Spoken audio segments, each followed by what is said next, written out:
नमस्कार दोस्तों, spirituality bye सुमन channel पर आप सभी का स्वागत है। आइए आज हम बात करेंगे छठ पूजा के दूसरे दिन की। छठ पूजा का दूसरा दिन लोहांड या खरना कहलाता है। 18 नवंबर 2023 शनिवार को सूर्योदय 6:17 AM पर और सूर्यास्त है 5:09 PM पर।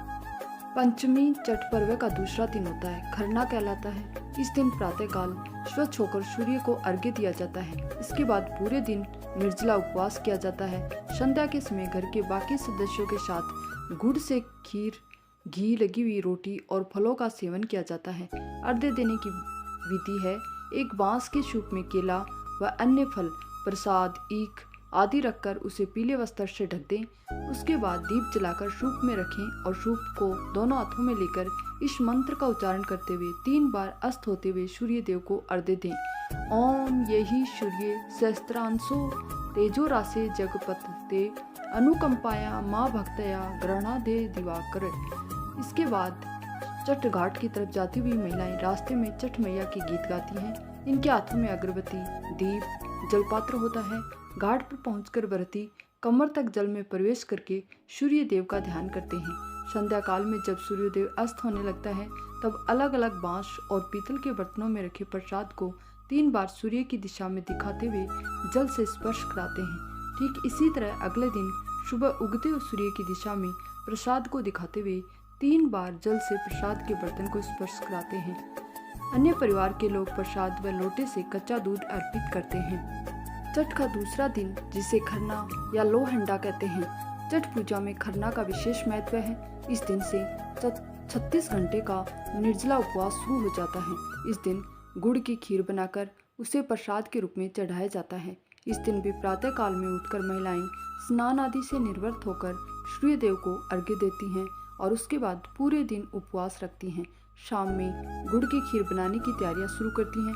इस वर्ष छठ का दूसरा दिन खरना या लोहंडा 18 नवंबर को रहेगा। सबसे पहले जिस कमरे में प्रसाद बनाया जाएगा उसे अच्छे से साफ और स्वच्छ कर लें। इसके बाद मिट्टी के चूल्हे पर यह प्रसाद बनाया जाता है। अगर चूल्हे का प्रयोग कर पाना संभव न हो तो नए गैस स्टोव का ही प्रयोग करते हैं, जिसे हर वर्ष केवल खरना बनाने के लिए ही उपयोग में लाया जाता है। मिट्टी के चूल्हे में ईंधन के रूप में लकड़ियों का प्रयोग किया जाता है। सबसे पहले चूल्हे की पूजा की जाती है। उस पर 5 बार घी अर्पित किया जाता है, 5 बार सिंदूर का टीका लगाया जाता है और 5 बार चावल अर्पित किए जाते हैं। इसके बाद इस पर पीतल का बर्तन चढ़ाया जाता है। उसमें गाय का दूध डाला जाता है। इस दूध में अरवा चावल को पानी में भिगोने और धोने के बाद डाला जाता है। जब ये चावल पक जाते हैं तो इसमें गुड़ या गन्ने का रस डाला जाता है। इस खीर को धीमी आंच पर पकाया जाता है। खीर के साथ घी वाली रोटी बनाई जाती है। रोटी के लिए गेहूं को पहले ही धुलकर, सुखाकर और पीस कर रख लिया जाता है। रोटी, खीर और केले को एक केले के पत्ते पर रखा जाता है। साथ ही पुष्प भी रखे जाते हैं। ये प्रसाद श्रद्धा पूर्वक छठी मैया, सूर्य देव और मंदिर में स्थापित सभी देवी देवताओं को अर्पित किया जाता है। भगवान को प्रसाद अर्पित करने के बाद सभी परिवार के सदस्यों, रिश्तेदारों और कुंवारी कन्याओं को खिलाया जाता है। इसके बाद ही व्रती महिलाएं स्वयं इस प्रसाद को ग्रहण करती हैं, साथ में अन्य मीठी चीजें भी ग्रहण करती हैं। आइए अब सुनते हैं छठ पूजा की पौराणिक कथा। पुराणों के अनुसार छठ पूजा की शुरुआत रामायण काल में हुई थी। रावण का वध कर जब भगवान श्री राम और माता सीता अपनी वनवास काटकर अयोध्या लौटे तब उन्होंने इस उपवास का पालन किया था। एक अन्य कथा महाभारत काल से भी जुड़ी हुई है। ऐसा माना जाता है कि कर्ण सूर्य देव के पुत्र होने के साथ साथ ही उनके परम भक्त भी थे और वे पानी में कई घंटों तक खड़े रहकर उनको अर्घ देते थे और उनका पूजन करते थे। पांडवों के अच्छे स्वास्थ्य और दीर्घायु के लिए द्रौपदी भी सूर्य देव की उपासना किया करती थी। कहते हैं कि उनकी श्रद्धा ने पांडवों का उनका राजपाट वापस दिलाने में मदद करी थी।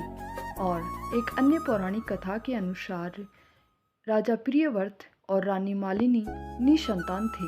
उनके कोई संतान नहीं थी, जिस कारण वे बहुत दुखी रहा करते थे। तब उन्हें महर्षि कश्यप ने पुत्र कामेष्टि यज्ञ करने की सलाह दी थी। उनकी आज्ञा मानकर राजा महर्षि ने यज्ञ का आयोजन किया था और यज्ञ पूर्ण होने पर महर्षि कश्यप ने उन्हें रानी को खीर खाने के लिए दी थी। रानी ने खीर को ग्रहण कर लिया और कुछ समय बाद ही उसे पुत्र रत्न की प्राप्ति हुई थी। लेकिन रानी का दुर्भाग्य था और विधि का विधान था कि रानी का भाग्य इतना खराब था कि उसकी संतान भी मर्त पैदा हो गई। राजा जब अपने मर्त पुत्र का शव लेकर शमशान घाट गए तब उन्होंने अपने प्राण त्यागने का भी निश्चय कर लिया, क्योंकि वो अपने पुत्र के बिना नहीं रह सकते थे। जब वह अपने प्राण त्यागने का प्रयास करने लगे तो उनके समक्ष छठ माता प्रकट हो गई। उन्होंने राजा को बताया कि कोई सच्चे मन से विधिवत छठ देवी की पूजा करे तो उस व्यक्ति की सभी मनोकामनाएं पूर्ण हो जाती हैं। और देवी की बात सुनकर राजा ने छठ मैया की पूजा की, व्रत कर उन्हें प्रसन्न किया और राजा से प्रसन्न होकर देवी ने भी उन्हें बहुत बड़ा पुत्र रत्न प्राप्ति का वरदान दिया। कहते हैं कि राजा ने जिस दिन वह पूजा की थी उस दिन कार्तिक शुक्ल की षष्ठी का दिन था और तभी से आज तक इस पूजा की प्रथा चलती आ रही है। जिस प्रकार से छठ माता ने उस राजा को आशीर्वाद दिया था, उसी प्रकार हम कामना करते हैं कि हम सभी को भी माता ऐसा ही आशीर्वाद दे। धन्यवाद।